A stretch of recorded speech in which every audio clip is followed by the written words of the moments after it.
Well, 5 weeks since wildfires ravaged the town of Lahaina on the Hawaiian island of Maui, officials say 41 people are still missing. As Wendy Griffith reports, survivors are still amazed about their narrow escape from what looked like certain death. Of everyone I interviewed in Maui, the one thing they all had in common was that if they had waited even 5 minutes longer to leave their homes, they would not have survived. And I saw smoke coming toward our house, so I called my wife. She was home alone.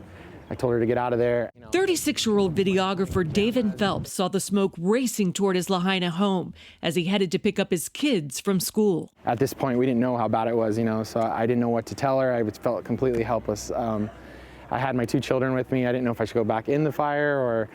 So it was really traumatic. Meanwhile, heavy traffic had pinned in David's wife, Marissa, leaving her nowhere to go. Oh, my God. She calls me. Her car is getting enveloped with smoke. She's crying. My wife is not a dramatic person, so I knew it was serious. Luckily, someone in front of her went up on the sidewalk, and she just followed him out, and she got out, and thank God. It wasn't until later they realized Marissa's miracle of survival. Our friend's parents were 10 minutes behind her. They didn't make it, and they died from smoke inhalation. Yeah.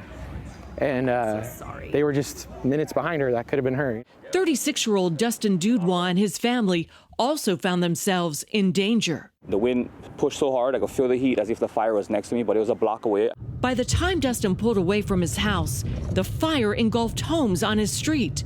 He and his family narrowly escaped. It was pretty much like a bag of clothes, and my wife grabbed, I think, the documents. And then, yeah, that was it. Everything else was just ashes. Since the fire, David posted a video on Instagram capturing the moment hundreds of surfers took part in a paddle-out ceremony to remember the victims of Lahaina.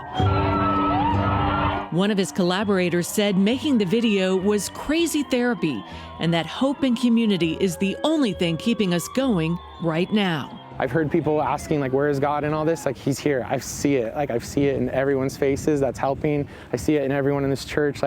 He's fully here. I've never believed so much in my life. Getting me back in the water, doing what I love. Dustin, a self-described fishing addict, lost all of his fishing gear in the fire. When Operation Blessing heard about his plight, they stepped in with brand new fishing spears and fins. That's when I talk to God the most, is when I'm diving, I really do. It's just in my head and, just kind of, it's like my church. Give me some sort of a normalcy, I guess, So I'm very thankful for Operation Blessing. Wendy Griffith, CBN News, Maui.